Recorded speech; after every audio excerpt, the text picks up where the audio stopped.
अल्हम्दुलिल्लाहि वकफ़ा वस्सलातु वस्सलामु अला इबादिहि अल्लज़ीना इस्तफ़ा अम्मा बाद। हज़रत उमर इब्नुल ख़त्ताब रज़ियल्लाहु अन्हु फरमाते हैं कि एक दिन हम नबी पाक सल्लल्लाहु अलैहि वसल्लम की खिदमत में हाज़िर थे कि अचानक एक शख्स ज़ाहिर हुआ जिसके बाल बेहद काले थे, उसके कपड़े बिल्कुल सफ़ेद थे और उसकी ज़ाहिरी हालत देखकर समझ में भी नहीं आता था कि ये कहीं दूर से सफ़र करके आया हो। ऐसा लगता था जैसे ये किसी करीबी घर से ही निकल कर आया हो। लेकिन अजीब बात तो ये थी कि हम में से उसे कोई पहचानता भी नहीं था।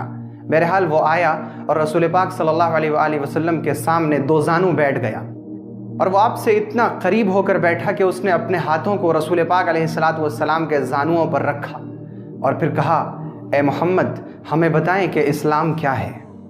रसूलुल्लाह सल्लल्लाहु अलैहि वसल्लम ने फरमाया, इस्लाम ये है कि तू गवाही दे कि अल्लाह एक है, उसका कोई शरीक नहीं, और मोहम्मद सल्लल्लाहु अलैहि वसल्लम उसके बंदे और उसके रसूल हैं, और नमाज कायम करे और ज़कात अदा करे, और अगर तुझे इस्तिताअत है तो तू हज करे और रमज़ान का रोज़ा रखे।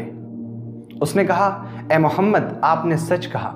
हज़रत उमर कहते हैं कि मुझे ये सुनकर बहुत ताज्जुब हुआ कि ये कौन सा साइल है, कौन सा पूछने वाला है कि ये पूछता भी है और फिर तस्दीक भी करता है, यानी कहता है कि आपने सच कहा।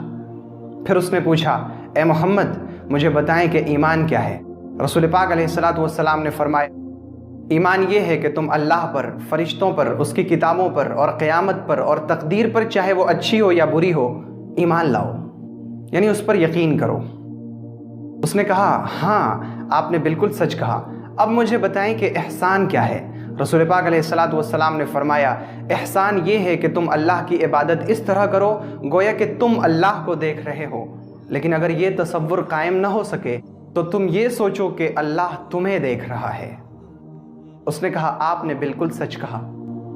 फिर उसने पूछा कि ए मोहम्मद, क़यामत कब आएगी। आप अलैहिस्सलातु वस्सलाम ने फरमाया कि जिस तरह तुम नहीं जानते कि क़यामत कब आएगी, इसी तरह मैं भी नहीं जानता कि क़यामत कब आएगी।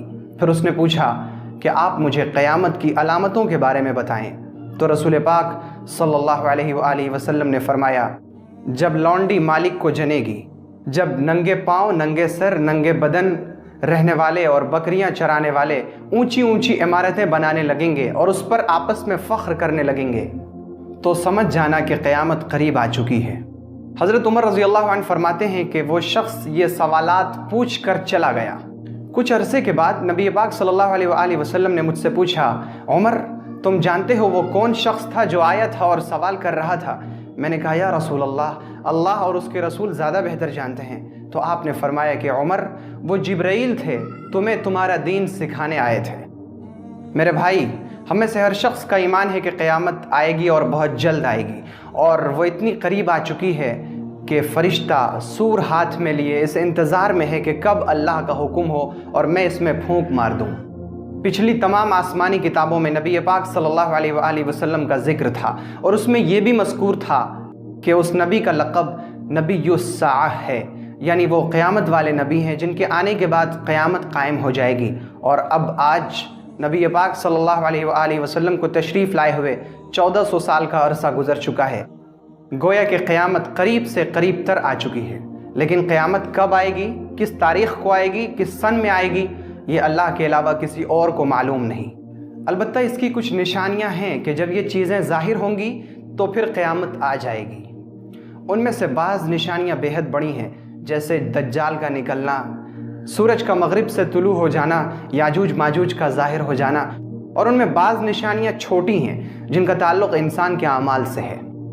और उसमें यह है कि आदमी अपनी बीवी की फर्मा बरदारी करे और माँ की नाफरमानी करे, आदमी अपने दोस्त को ज़्यादा मुकर्रब करे और बाप को दूर करे। और आज आप अपने चारों तरफ नज़र उठाकर देख लें तो आपको ये मंज़र बजा तौर पर नज़र आ जाएगा। इसी तरह क़यामत की एक निशानी ये भी है कि तिजारत की कसरत होगी और मालो दौलत की रेल पेल होगी कि कल तक जो लोग बकरियां चरा रहे थे, उनके सर पर रखने के लिए टोपी नहीं थी, पाँव में पहनने के लिए चप्पल नहीं थे, आज वो लंबी लंबी और ऊंची ऊंची इमारतें बनाकर एक दूसरे पर फ़ख्र कर रहे हैं। इसी तरह क़यामत की एक निशानी के ताल्लुक़ से नबी पाक सल्लल्लाहु अलैहि वसल्लम ने फरमाया, ला तक़ूमुस्साअह हत्ता तुशारिकल मरअतु ज़ौजहा फ़ित्तिजारा, कि क़यामत उस वक्त तक कायम नहीं होगी जब तक कि बीवी तिजारत में, यानी बिज़नेस में, माली मामलात में अपने शौहर की तरह शरीक ना हो जाए। اور آج دیکھا جا سکتا ہے کہ کل تک جو عورتیں گھر کی ملکہ ہوا کرتی تھیں آج وہ مردوں کے ہر کام میں شریک ہیں۔ قیامت کی ایک علامت یہ بھی بیان کی گئی تھی کہ بے حیائی اس قدر عام ہوگی کہ عورتیں کپڑے پہن کر بھی ننگی ہوں گی، وہ ایسے کپڑے پہنیں گی جو ان کے بدن کو چھپا بھی نہیں سکیں گے، اور زنا اس قدر عام ہو جائے گا کہ لوگ سڑکوں پر زنا کریں گے، اور اس وقت سب سے زیادہ نیک شخص وہ ہوگا جو کہے گا کہ او بھائی ذرا آڑ میں جا کر لیں۔ میرے بھائی، نبی پاک صلی اللہ علیہ وآلہ وسلم کی بیان کی ہوئی اکثر پیشین گوئیاں پوری ہو چکی ہیں، ان میں سے کچھ باقی ہیں لیکن وہ بھی جلد ہی پوری ہو جائیں گی۔ آئیے ہم یہ عہد کریں کہ ہم اللہ کے راستے پر چلیں گے، اور ہم اس قیامت کا انتظار نہیں کریں گے جو اس دنیا پر قائم ہوگی، بلکہ ہم تو اس قیامت کی تیاری کریں جو ہماری موت کی شکل میں ہم پر آئے گی، کیونکہ جب کوئی شخص مر جاتا ہے تو اس کی قیامت اسی وقت قائم ہو جاتی ہے۔ اس قیامت پر تکیہ مت کیجیے گا بلکہ اپنی قیامت کی فکر کیجیے گا۔ اگر آپ کو یہ ویڈیو پسند آئی ہو تو ویڈیو کو لائک کریں اور شیئر کریں، اور چینل کو سبسکرائب کرنا ہرگز نہ بھولیں۔